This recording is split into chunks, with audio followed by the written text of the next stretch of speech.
I can tell from our actions that we are serious, we are focused, we are dedicated to the task of being the voice for the voiceless. Our panelists have given us a lot to think about, and this afternoon we have designed a workshop session where we're going to be in small groups and we're going to tackle the 10 issues that PAHO has identified. And we are going to have great opportunity to continue sharing the stories.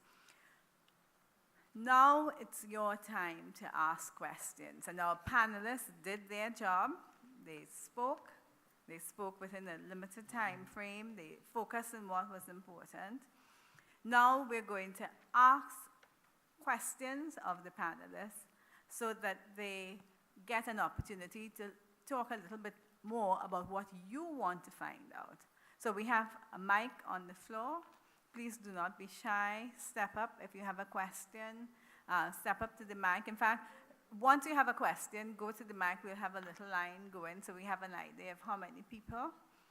And we also have a mic on the table. Dr. Cash, if you pass it on. So while you look over, you think, I want you to think about this statement that Familia just asked. If I were to become demented, what kind of care would I want? And I think that that really is important. What would you want? Keep that in mind, especially for the session this evening. While we wait on the first question, I want to ask Cynthia to talk a little bit more about active aging. The mic there's a mic, so you don't have to get up. So yes, if you have a question, just stand so I have an idea of how many people are in the queue. So I see 2, okay, good. Go ahead, it's on. Active aging is having we call them clients being part of the planning and keeping them busy. What we do is we have yoga, we have exercises, we have table games, we let them take part, and it has to do with keeping their minds and their bodies active. Our goal is, we know we cannot stop the process, but we plan to slow it down so it does not move as fast as it would move in most people.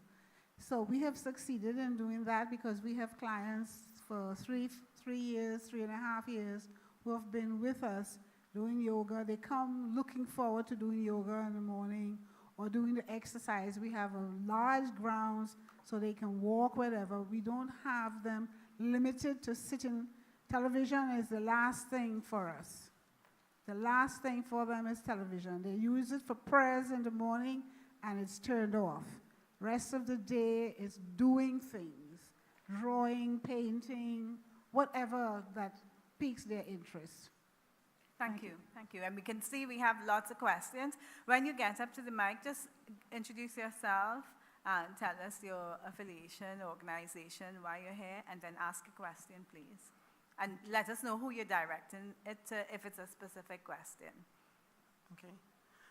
Good afternoon. My name is Sophia Farrell Hassel. I am a member of the St. Martin Alzheimer's Foundation.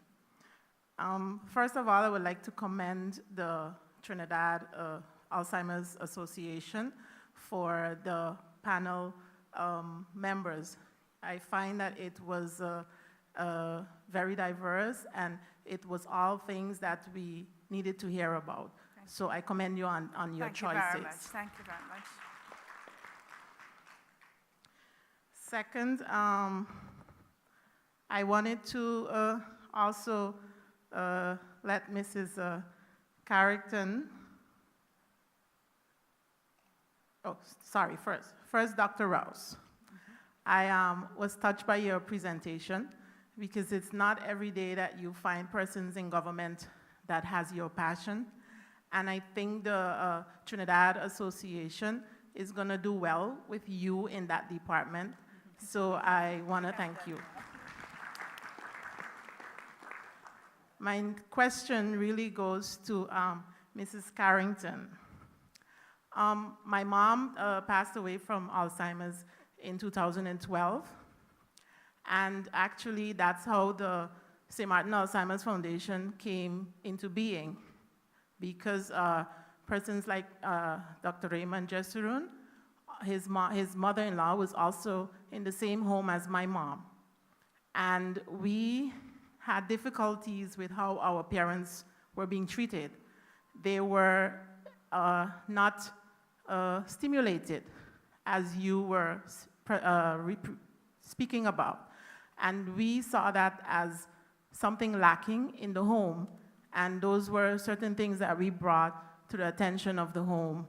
And certain things have changed, but still not where they should be. I felt, when you spoke, I wish my mom had the opportunity to be at your center, and I wanted to find out what was your motivation to become, I'm not sure if the center is your personal, if you're the owner, but if you are, what was your motivation for starting such a center? Thank you. My motivation, I was in America for 30-something years. When I left Trinidad, I always say I am coming back home when I'm ready to retire. And I kept saying, when I look at the care in nursing homes, I'm not saying anything negative. When I went around with my sister and I saw what was happening in nursing homes, my heart went out, and I said to her, we need a day center where families don't have to put relatives who are still alert and can do for themselves in a nursing home. If they can bring them to, and we did a survey. My passion is nursing. I've been a nurse all my life, plus management. And in doing the feasibility study to open the home, the need was so great. We are in Diego Martin, Pity Valley. I wish we can get more families to come to these sessions to hear about it, because they're still hiding their families at home. And I am very passionate, and my staff will tell you about the quality of service that we provide to the clients, because I want it for myself. My husband was recently diagnosed a week ago with Alzheimer's, and I am dealing with that also. So I'm still passionate, and we have to go out there and make sure that quality service is provided to every senior in this country and in every country. We must do that. They deserve better. And I know Dr. Rouse is here, but I feel very passionate about having them home with their families as long as possible. And that's what I do. I work with the families. I do home visits. If they're having difficulties getting them out, the families also have trouble getting to accept to bring them out. So I go to the homes, I meet with them, I talk with them, I offer to pick them up and bring them, give them a free day so they can see what we're doing. And we need to get them out to socialize. Socialization is very important for our seniors. Did I answer your question? Yes, you did. So continue to be passionate about what you're doing. I know if we had you in St. Martin, we would be very happy. But continue doing what you're doing, because as an early childhood educator, I know that when persons are passionate about their job, you get the best results. Thank you. Thank you. Thank you for your questions. Good morning. My name is Dorothy Davis. I'm from the Cayman Islands, and I'm the founder and chairperson of the Alzheimer's Association there. My mom just passed away last year, and she also had Alzheimer's. She was diagnosed in 2012, and then 6 weeks after my dad passed away. So it was very emotional listening to all the stories for me, but it was an excellent panel. I could have sat here all day and listened. Now, they say great minds think alike. Sophie asked all the questions that I wanted to ask, but I just have one comment to make. Well, actually, it's a comment. In the Cayman Islands, it's taboo. You would never, ever put your family member in a home. Now, I know there we have, our home is It's called the Pines Retirement Home. And I call it more a geriatric ward than a home, because people that are there, the ones that actually go there, it's $3,000 per month. And the people that are in those homes are left, I guess they're at their end of it. There's no activities, no nothing. They just sit in a wheelchair or whatever, nothing happening. And Mrs. Carrington, I know I don't have time, but I wish it was a possibility that I could actually see your center, because I think for the money that is in our island, this is something that we need and we should have. Another thing is, this question is to anyone. Have you seen, what I've experienced since we've had the Alzheimer's Association is that they break down also in families where one, say 6 children, one think that they're a better caregiver than the other and so forth. That is a problem in our island. One always want to take on the lead to be the best caregiver for the family. Might not even be the best. They don't come out to the Alzheimer's Association, but they take over the care of the family, the members. Because we have helpers, domestic helpers in most homes in the Cayman Islands, and those helpers are thrown into a role of caregiving to a person with dementia, and they're not educated, they don't know anything about the disease. So that is one of our biggest problems in the island. And anyone can say what is the best approach for that for us. Thank you. Panelists, any responses? How do we educate those who are, yeah, there's a mic. If you were listening to me before, I said in our association, I can't speak for the others, but I know for us, this is where the participation program comes in. So if you have someone looking after mom or dad at home, there's no reason why you cannot send that person to take in the training, to gain that knowledge, to take care of mom or dad. That, to me, would be the best route to go. And I will just want to add as well, because I know in Cayman Islands, your GDP is banking. And so there's currency that is flowing. And you have to tap into those resources. So whether it is you have to alert, if it's not the government or NGOs, but one of the things that is the television and radio, you have to use your media, because you said that on an average, each home has a domestic person. So you bring it on the TV or the radio while they work at home, because remember, if they are the person, if they might be the point person seeing about the affected relative, then the question will arise, how do you remove them to go for the training? So you bring the training to meet them where they are, and you bring them in, you bring it in the home, because we did exercise classes and so on the television, calling the program Evergreen. And it was amazing when we got feedback how many seniors accessed that medium. Because they're private, they're in their living room, they're doing the exercises, they're listening, and you can do those kind of base things, but once the funding, always remember, there's no free lunch in most things.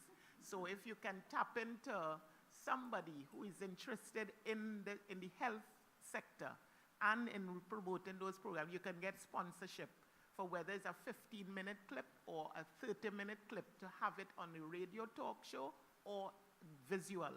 And so for those who are challenged academically, when they look and see these things, they can understand and see how to turn them, how to hold them. Because and one of the main things that we forgot is that some persons who abuse older persons, sometimes they don't know that it's abuse when they bawl at them or when they shout at them, because if that's how they grew up all through the years, they don't know that they're doing anything wrong, and not understanding that when they grab onto them and pull them, that's physical abuse, because their bones are now more brittle and they're more frail, and many times damage is done. And the skin is now so wrinkled and thin that they feel a different way than we do. So it's the verbal, the emotional, and all those different forms of abuse. Some of the abusers are not aware that they are abusing. So it is a sensitization as well as an education. And the best means is your media. Use the media. Thank you. Just to let you know that there are families, 10, 15 of them, and it's always only one person who takes the interest and takes care of the person. Then you have the reverse. I've had instances where there's a family. The one daughter took the mother and refused to have her siblings do anything or come to the home, come to our center to visit her mother. But she was abusing her mother. It took a lot of work because I did not want, I'm telling you the truth, did not want to go to the media because I didn't want my center to be flagged as reporting. But I had to work with the family to get her to understand that she cannot abuse her mother. Like every time she comes, you see the grab marks on the finger, because she was a very light-skinned lady. You see the finger prints on her and so on. So abuse does take place, as Dr. Rao says, but we have to work with the family. We must spend time with them. Thank you. Yes. And I've just been reminded that June is Elder Abuse Month, so we need to look out for what's happening there. Is there a response? I was going to say, in the interest of time, we have 3 more people standing. And yes. Human beings as we are, I just wanted to touch on the spiritual aspect of understanding this. Because if you take away the spiritual aspect, then the health, by definition, is not complete. Yes. So, okay, don't see me as a pastor, but this much we understand that it's only the 5th commandment that comes with a promise, that you will live long and you prosper. So the health system, ma'am, you'll agree that is in place, though we are 81 number in the health failing system, but still we are delegating and keeping the people live long. But are they prospering? Okay? But the problem is that the prosperity is being interfered. The promise of the Lord is being broken, not by him, but by the vagaries of the mind, whose mind is sane enough. I'm not talking the next of kin or the care provider, but anybody who knows to do good and is not willing to do it, it is sin. So if you are interested and if you say that you have a passion to learn, but you're going to go to Dr. Google, he's no good. He'll only give you what you want. Go to a professional doctor, choose a shrink, nothing good comes out of a sentence, try us. Yeah. But go to somebody professional, Dr. Rouse, anybody who has got an experience. But please make sure that prosperity, now dementia is not a curse. So if you want to develop passion and care and want to learn more about that, okay, so that you can give the best for them, you should start off with Crime Fix Me First. Yes. Join, enroll, open a horizons, find out who's giving whatever programs. But again, I said, not Dr. Google, because I have visited him too often. He will tell you to take the homemaker and place him in a home which is not adequately. Give us some time. We'll make all the homes adequate. We promise you from the MBTT. Thank you. Question? Hi, my name is Dana Douglas. I am a part of the GNC Recreation Center staff. This question is directed to Dr. Rouse, actually. 2 things. When can we look forward to the Ministry of Health, or specifically aging, to help us open more homes or daycare centers that facilitate this sort of activity that GNC is doing currently, but unfortunately, there's only so many homes that Cynthia is willing to open, well, daycare centers specifically, willing to open, willing to run, willing to teach the staff to do and be a caring person, human caretaker. So when can we look forward to you all getting involved and opening in the South and East? That's the first question. Secondly, we have field trips at JNC. We try to do it monthly. In terms of transportation, we try not to extend too much cost on the family because it's as is difficult for them financially. The Ministry of Transportation, I don't know if you all in aging would be able to assist in getting or assisting in free transportation for the elderly people. I do know that they have the Aldamo service, but it's only so much in Trinidad and Tobago, 11 buses as far as I'm aware, and it does not hold that many people. So touch on that for me, please. Thank you. Two questions. Thank you very much, Yes, Ms. and Douglas. I'll answer it as succinct as possible. One, we have a program that was approved by Cabinet since in 2004 called the Continuum of Health and Social Support Services for Older Persons, long name, and that was made up of models of care which dealt with from the least dependent to the most dependent. And in that, it has a range of models of care like senior activity centers, adult daycare centers, meals on wheels, transport escort, which is also called dial-a-ride, companion care, and then assisted living facilities. Now, when that was approved as the whole range of, all the models of care, what was also known is that on a phased basis, these models would be implemented, meaning that we were relying now on NGOs, faith-based and community-based organizations, which were already registered and operating for a minimum of 2 years, that they could then submit proposals to the government stating that they have this interest to open such a model of care. And then we would then see if we partner with them or assist in any way with financial assistance, because we do have guidelines for financial assistance to NGOs, where we give like 60% of what, roughly, approximately 60%. What that requires of the government is that we then know, because I remember, as I said, the issue is also a political one, so we have to ensure that the demographics, the statistics show where the clusters of our seniors are. So it's not just a question of, yes, we could do one in north, south, east, west, but where exactly in north, where exactly in east, because right now the demographic shows that major clusters are in the Tunapuna Piako area, Sanwo Lavantil, Digo Martin area. Then you have a few in Couva, Talparo, Tabakit. So we have to do it from we have to use the quantitative data to drive your issue, to say, well, listen, it is not because we just go in left of this area or right of this area, but the demographic is showing that most of the seniors that are over 60 or 65, and especially the ones, and this is where the data from a panel such as this will give us that insight to know what age dementia is starting from, because we might be saying older persons, yes, is 60 and over. But if we are noticing, as we are, that dementia is now starting at an earlier age, then you can't start with that and say this is only for 60 and over. So that's why I kind of use the play on the word aging. We are not the division of the aged. We are the division of aging, which deals with the whole life course. So I play on that to show that this never bounded me to those who, the target group, to be 60 and over. So those are the things we will need from our end to ensure that the cabinet understands why we need what we need, because there is an increase in this issue. The persons are there and are willing to start these organizations, because we have persons such as JSC who are trained already. We have a whole battery of these retiree associations of registered nurses. All of them are there already. What can we do, whether we need to partner with them? And of course, when we say partner, we work it out now. They have to submit a budget in the proposal, and then we see how we can match it. It's not just because we are in an economic downturn that everything the government is going to blank you on, you know.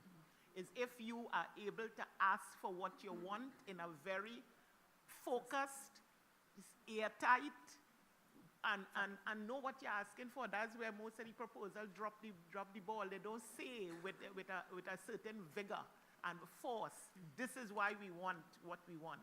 But there is money. They will find the money and do it. Great. So Good. there is hope. And she asked a second question. The second question was related To transport, right. And I agree with you, because what we have been lobbying is that all buses be universally accessible. Make sure they have the kneeling hydraulic lift. That don't worry now to just have El Damo with them and a few with them. Let all buses that they hire now be that way, because we are an aging population. 14 or 15% of the population is over 60. But what we have discovered with the ELDAMO is that, yes, it is the ELDAMO, for those who didn't know it, the acronym is for the Elderly and Differently Abled Mobile Shuttle.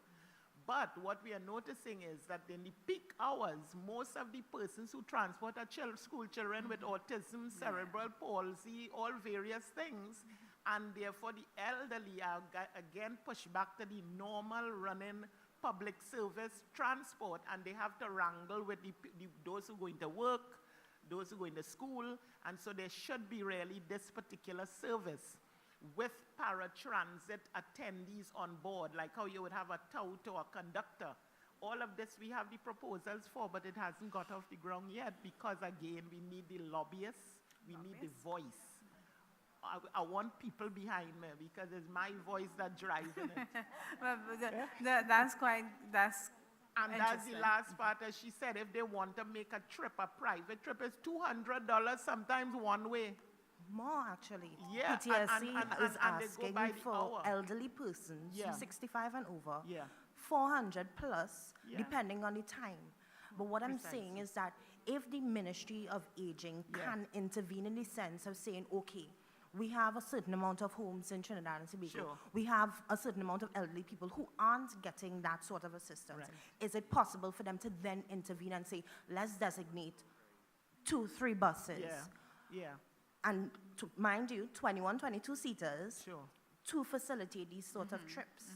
That Sure. is specifically what we're asking, Good. if Sure. you all can intervene in that And sense. it will also compound a request. We recently did an evaluation because in Trinidad we have 9 senior activity centers. Across the nation, Tobago has 4, where seniors 55 and over who are healthy, are able-bodied, but some are in wheelchairs and so that they go to get the stimulation and education to do these activities. If anybody wants to know where they are, they can call the Division of Aging at 800-6742, and they can get all the different contact information where they can place their relatives. 800-6742. And these centers keep them stimulated and engaged in art and craft, batik, pan, aquatherapy, yoga, dance, you name it, you know. And so what came out, we just did a very comprehensive, every 2 years they are supposed to do a comprehensive evaluation of the program because the NGOs that operate the centers get a subvention. So the government has to know that we are getting value for our money. So when those comprehensive evaluations are done, we have to lay those copies of the evaluation in cabinet so that they can say, okay, we will continue to fund. And we recently did one evaluation at the end of 2015, and then another one for the year operating in 2016. And one of the recommendations made by the consultant who did this last evaluation was that many of the users of the centers were challenged with transport. They want to come, they want to go, but the transport. So one of the recommendations made is that the Division of Aging should look into getting a bus, not just assigned to each center, but one that is for the use of the centers. And now that you are making this point, I can now have it now in region where, because of the spread, it doesn't have to be one bus to take them on all the outings, but we can maybe fund or ask PTSC to assign maybe 3 buses for one east, north, west. So it's something that will be considered. Great. Thank you. Excellent. And we got a problem and we have a movement towards the solution. As Dr. Rouse says, she wants people to get behind her. Yes, Beryl? Hi, I am Beryl Stewart, and 2 comments I want to make is that my interest is in nursing care. And all the training that may go into training nurses, one important thing, do they really have a heart for it, or do they just want to learn it? Because I believe love is the greatest thing in the world. I believe that love can do so much healing. And I don't even want to go into my experience, but what I would like everyone here to know is that it's an honor who have parents. It's an honor. The Bible says, honor your mother and your father. You know, and again, we don't even know what will happen to us. you know. And for my simple thinking, just as how we have cholesterol in the blood and we have plaque in the blood, plaque on our teeth, I believe all these things on the brain is plaque, and it comes from worry and hate and you know, we don't know people's lifestyles, you know. So at the end of it, you know, love to me is the greatest thing. And I just want to make one comment to our president. Rest assured that the Minister of Health will have no peace for the statement he made. Well said, Beryl. And Beryl made a really important point. I remember one of my colleagues saying that to me. He said, because I, you know, at that time would tell everybody, every class I taught, they would get that dementia lecture, sold tickets. And it really was an aha moment for me when he said, your work is a way of honoring your mother. And so if we take on that perspective, as Beryl said, it is an honor to have a person with dementia in your life, because that is the way you can honor that person. Right away, the entire outlook will change. And as we go into this evening session, I want you to keep those things in mind. We have 2 more questions, and we have something special before we break. So let's get those 2 questions. Yes? Up to the mic, sir. My name is Raymond Eccles, and I am a memory loss supporter. I want to the panel, if they can give me a very short response to what are the 3 most important needs of a demented person. And the second question is, what are the 3 most important things a demented caregiver needs to focus on? Thank you. Thank you. Question? Any takers? What are the 3 most important needs of a person with dementia, and what are the 3 important things somebody caring for them should? I would start with they need to be loved. They need a hug. We don't do those things to them. We keep our arms distant. They need the same love and care that we all strive for. They want it. They're not going to tell you, they may not have the affect, but they are searching for a hug, somebody to hold them, somebody to reassure them that everything is okay. One of the things I think they need a lot of in terms of the caregiver is having patience with them. A lot of times we don't have that kind of patience with them, and we get angry very quickly. So I think one of the things they need is patience and to have respect for them, because we tend to figure, well, they don't understand, they don't know what's happening, so we'll, you know, sort of want to treat them anyhow. And I think that we need to know that they still have their dignity and to treat them with some sort of respect.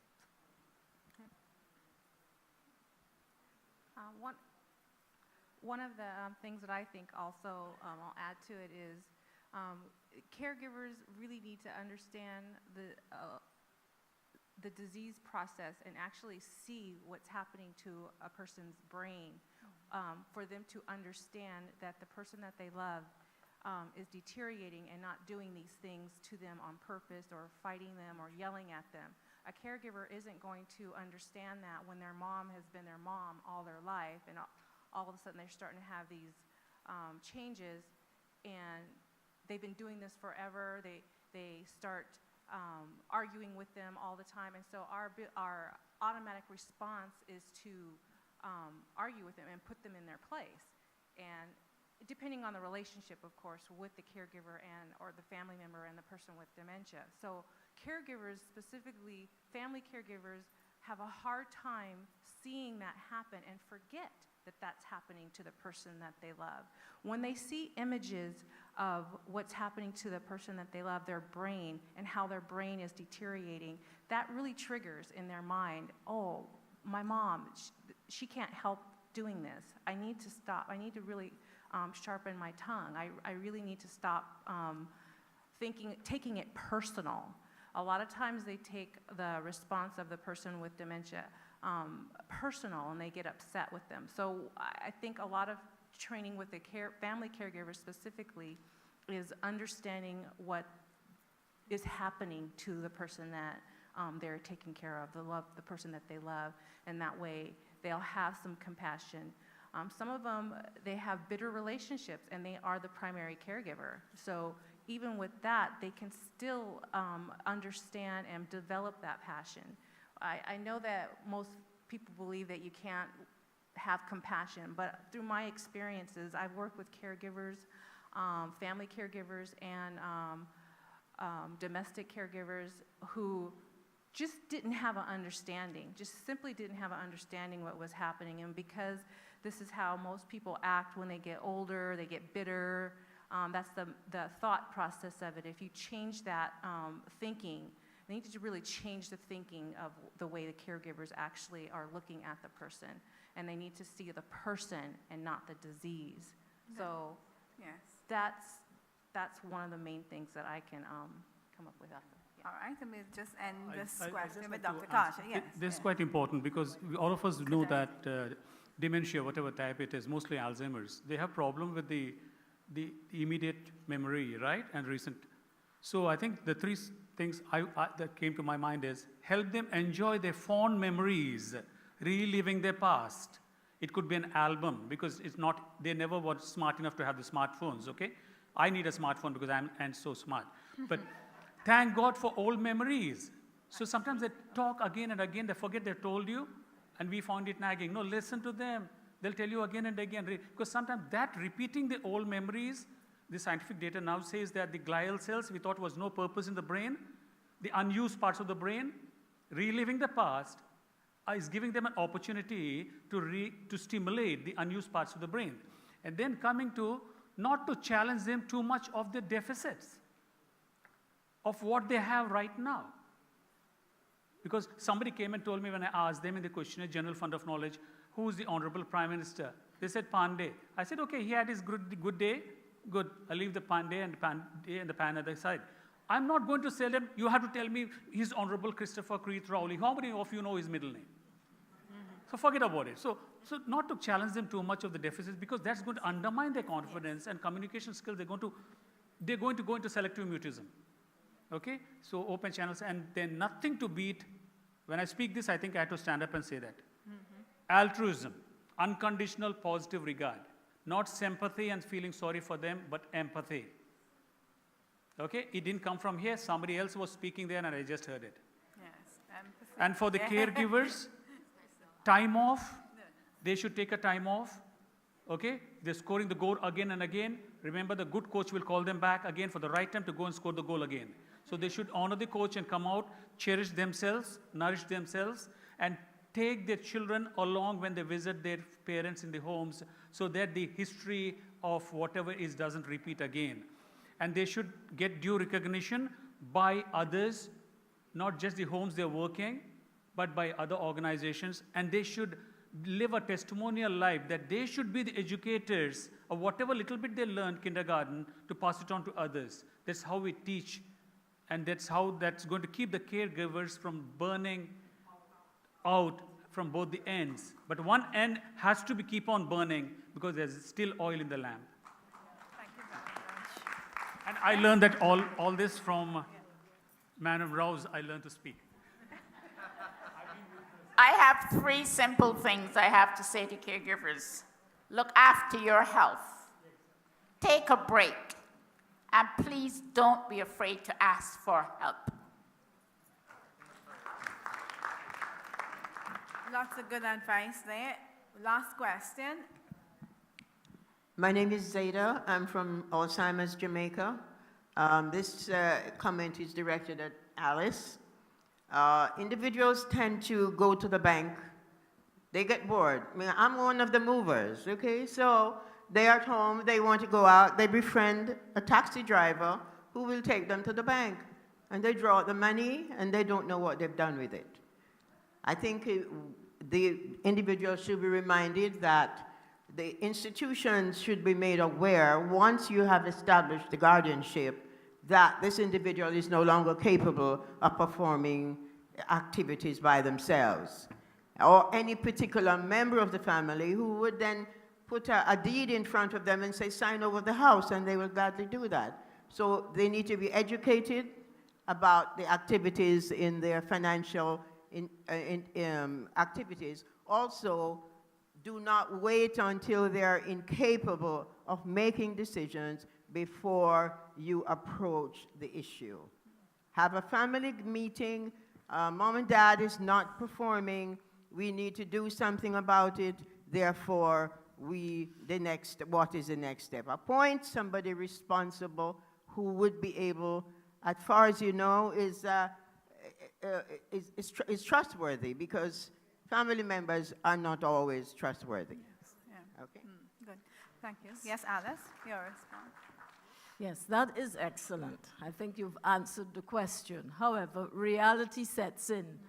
And most times, the difficulties that families face is with the person they're caring for themselves. Yes. Getting them to come around to the fact that they need to really begin to make plans for seeing themselves in a more dependent situation. That is always a difficulty. And sometimes family members stay back because they don't want to be accused of pushing their elderly ones towards, the dark place and taking their property and taking things from them. And eventually time passes, and then the time comes around, and you have that difficulty.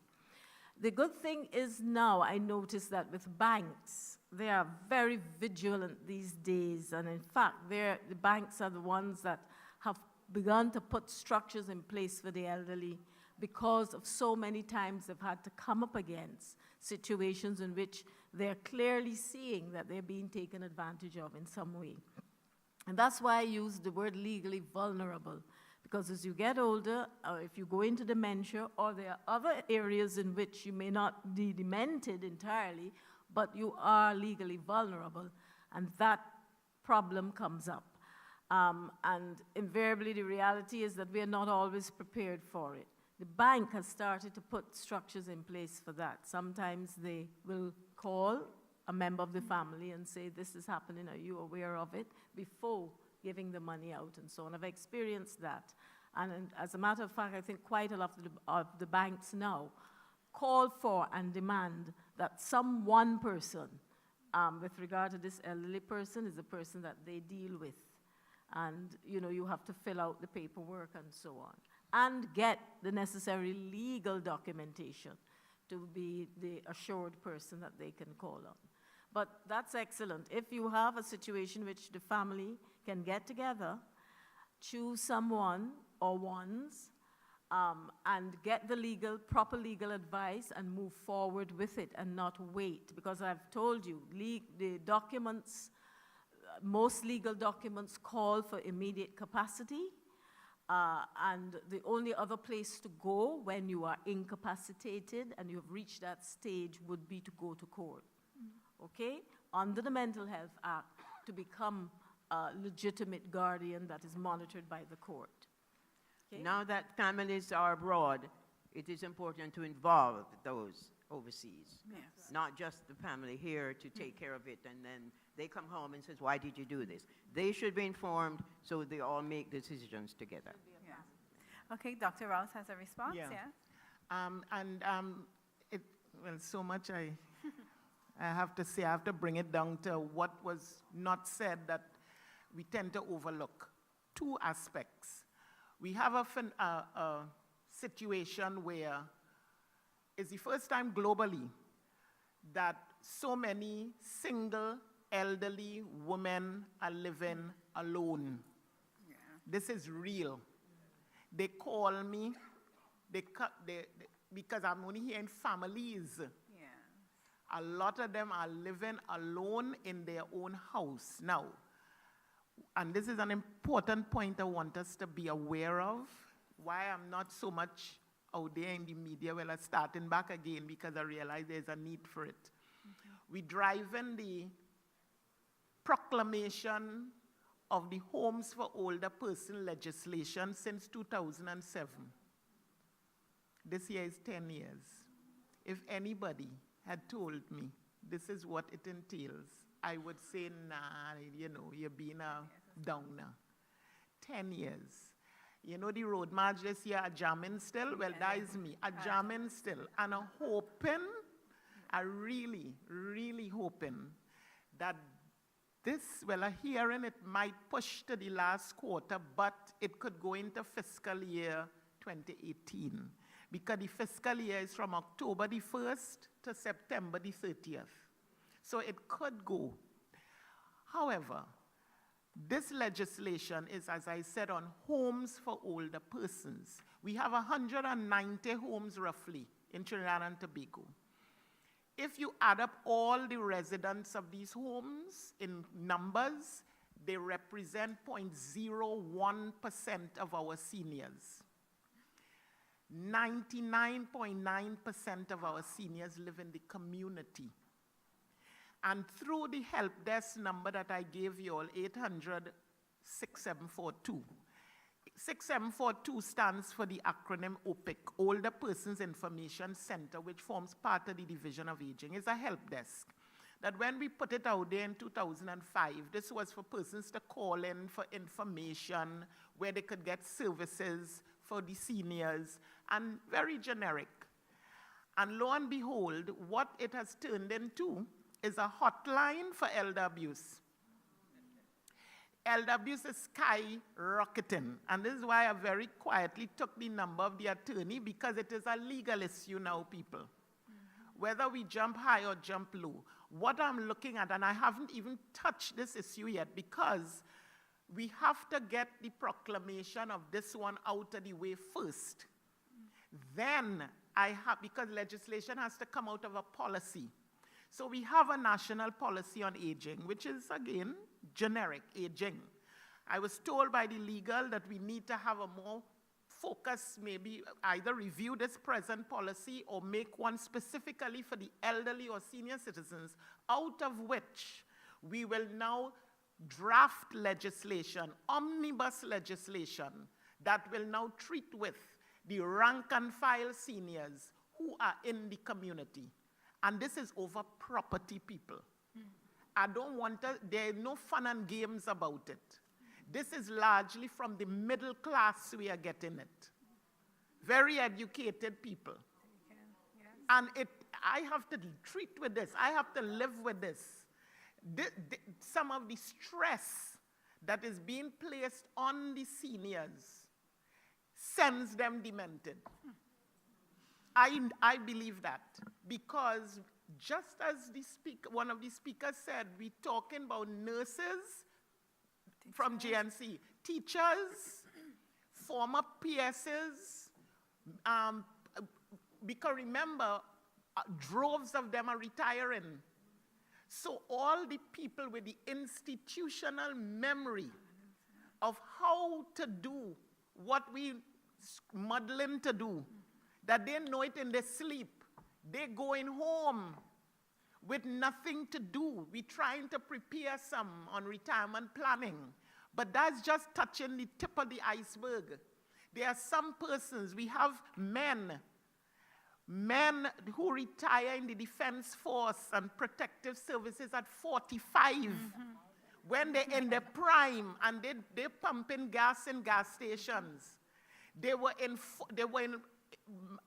in professions of control. Today and tomorrow, there are civilians in a short pan. Nobody calling you assistant superintendent or major this. Nobody saluting you. They were once in uniform yesterday with 4 bars. Tomorrow, they're in short pants walking to buy papers, just to go home to read. So when that mind is just sent into an area where, what are you doing with this time? And nobody prepared me for this. We noticed in especially the Defense Force, the domestic violence skyrocketed when some of them went home, because the wives were not accustomed to them being home so long, and then the bickering and the stress, because they're now in the same space. You had to be friends.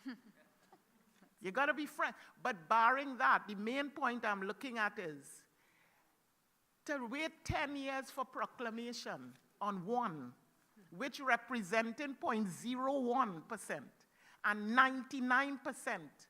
We work with the police. We try with the community police who don't have laws governing how to treat with this. So when we even reach the home and we are relying on whistleblowers, so if we treat them with families, some of the siblings don't want to squeal on the other siblings.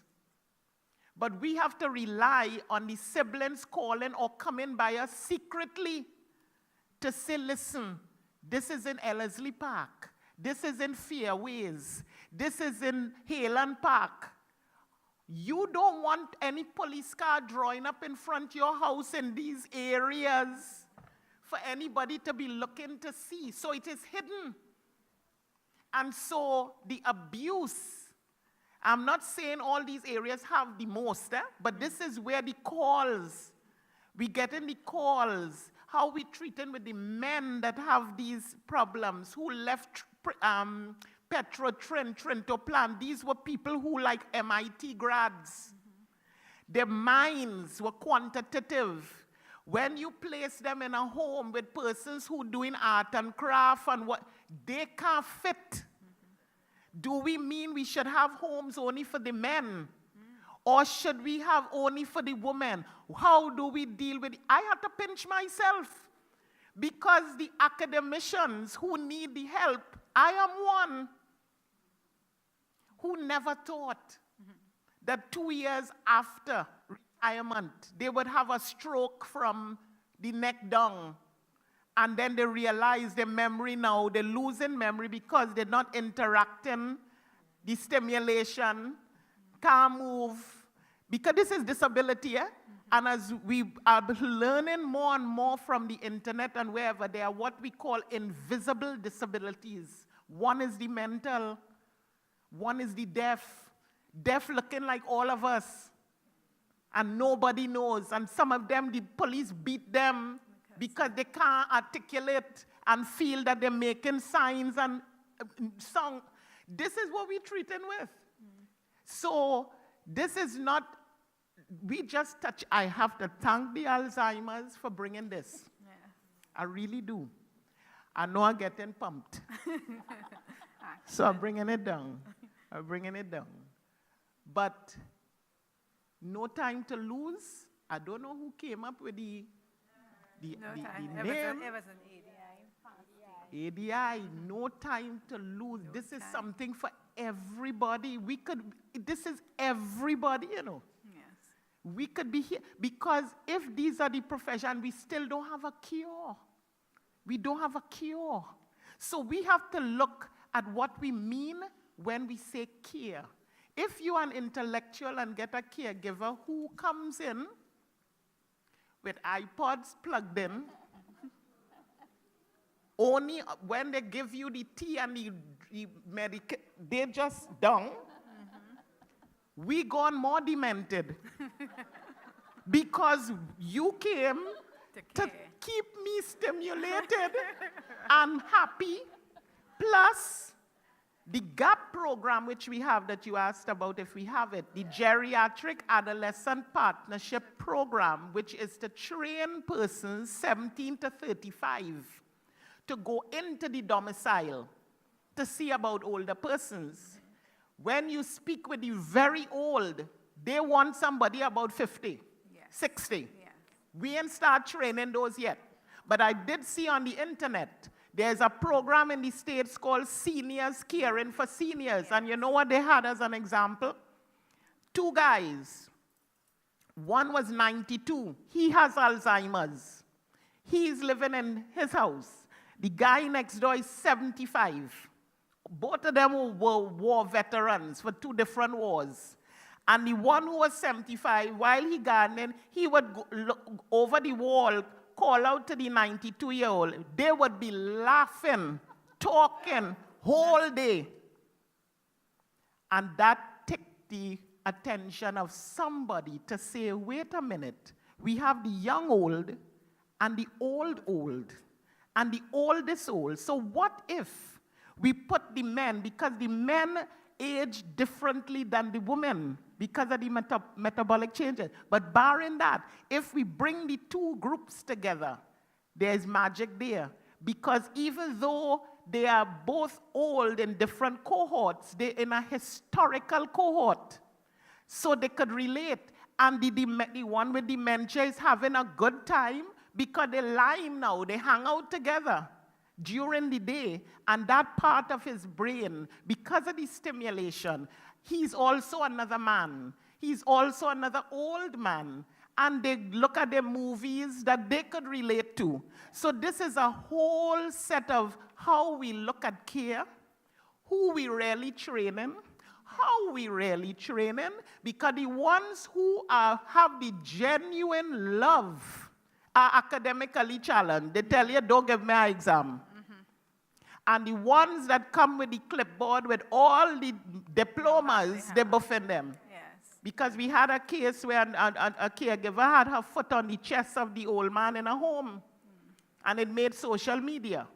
So we also have to educate and sensitize the police.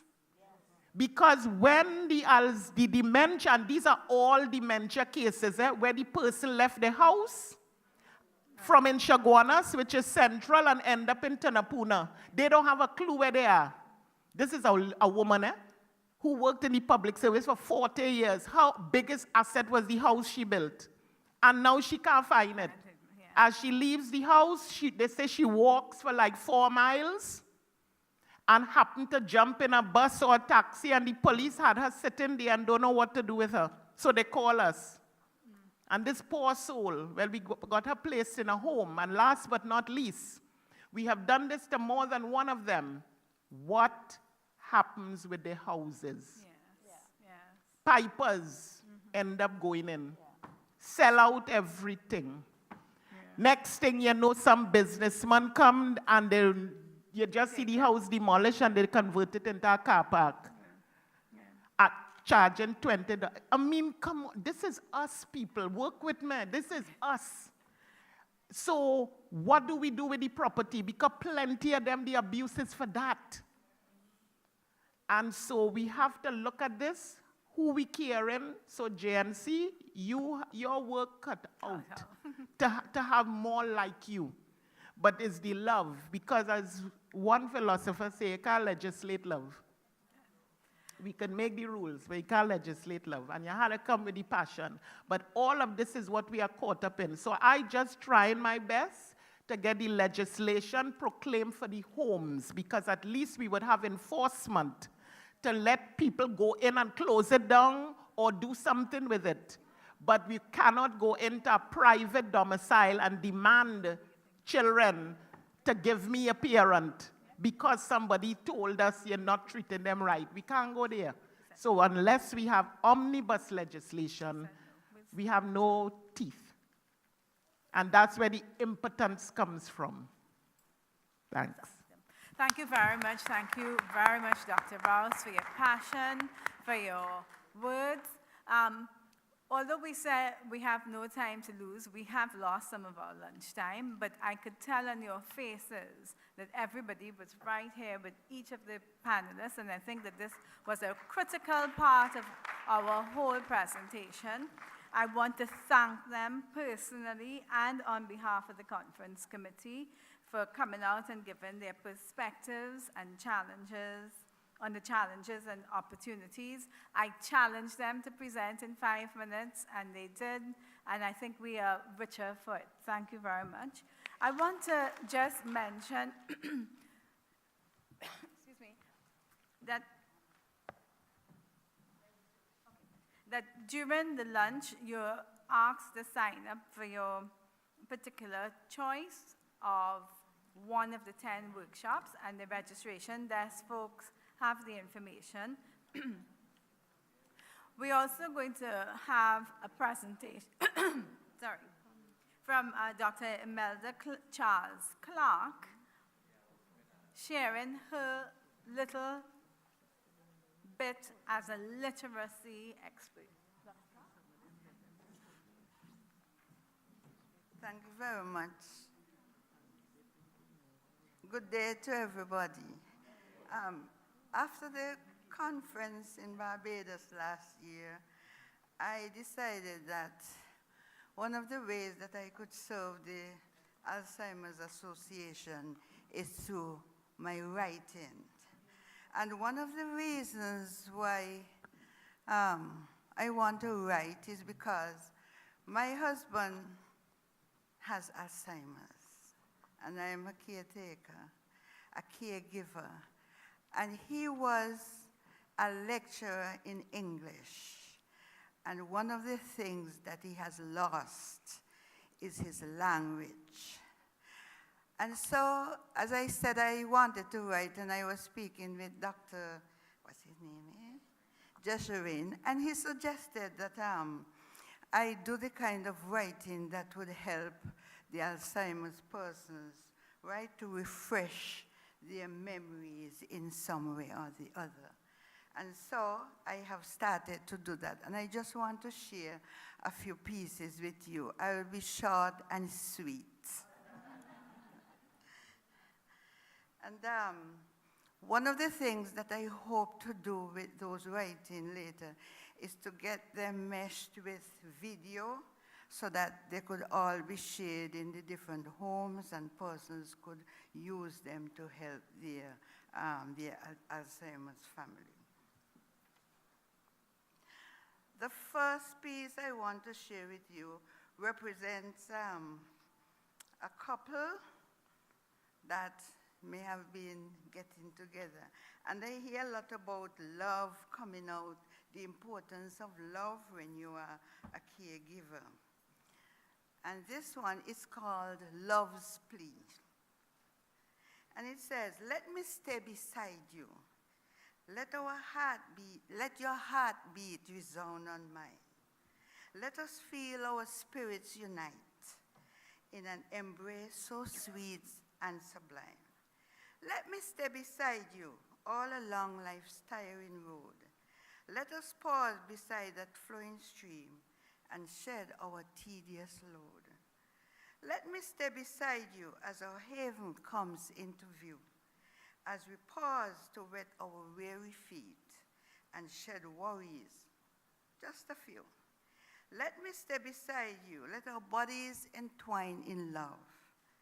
Let us soar to golden heights untold, experience only from above. Let me stay beside you. Oh, what sweet content. I feel the simplicity of life's greatest joys and know our love and joy are real. Then we'll walk through life together in that union firm secure. We'll clutch eternal gems as we grow to love each other more."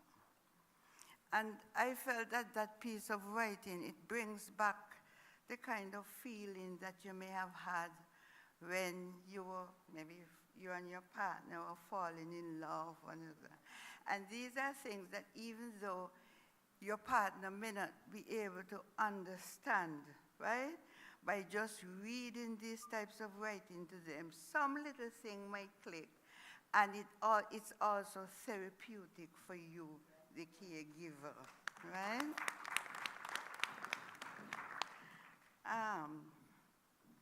The next one represents two young people remember how their journey may have begun, and I call that Memories. And I'm sure when you hear this, something might click. Memories. Do you remember our days at school when we sat side by side on the long, hard bench that stretched from one side of the room to the other? Do you remember in arithmetic class when we shared answers? You got all 10 right, and I got all of only 4, but you told me all the answers.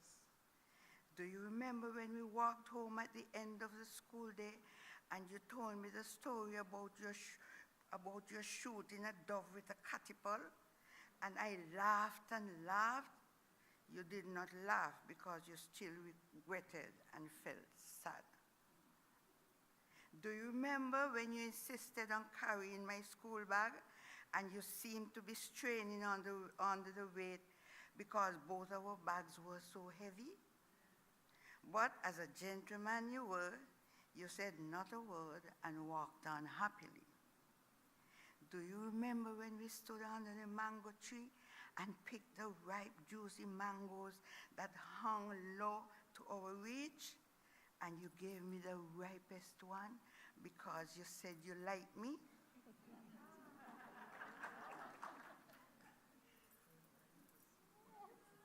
Do you remember when we sat on the Berger paint bench in Queen's Park on Christmas morning, watching the well-bedecked folks as they strolled past us, and I felt out of place because I was not equally well dressed?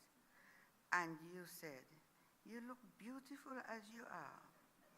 I blushed because I didn't think you saw me that way.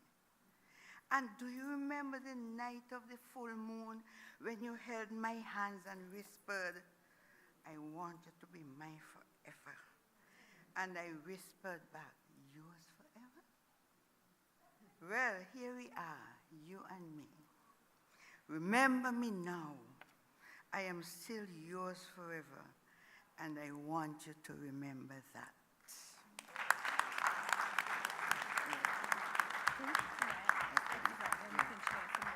Yes, okay. Yeah, thank you very much. Thank you very much for reminding us that every person in our lives has a history, has some memories and some deep connections, and a sense of they have a bit of us in their own lives. So I think we're primed up and prepped, and we will hear some more of Dr. Clark's work during our luncheon tomorrow. And I want you to go away thinking about what actions could be taken, because in the afternoon session, you have an opportunity to write stuff as individuals, so your individual opinion, and that is really important because we're taking those sheets, and then an opportunity to discuss. When you choose your one working group, choose the one that you're really passionate about. I know that some of you will not be in that session because the working session B is going to be working on the Alzheimer's associations, and so some of the actual association. So, but we will all start here. Now, let's negotiate our time. Lunch is not provided, but you've been sitting for a long while to this very interesting panel discussion. We were supposed to start back at 1:30, yeah, 12:30 to 1:30. By my watch, it's now 1. How much time do we realistically need, given that we do have an evening coffee break with refreshments? Is 30 minutes long enough? No, 45 minutes? Remember, you only had 1 hour before. So do I honor the 1 hour and we start back at 2 o'clock? Okay, so we start back here promptly at 2, and we will just modify the evening session to suit. Promptly, please, at 2 o'clock.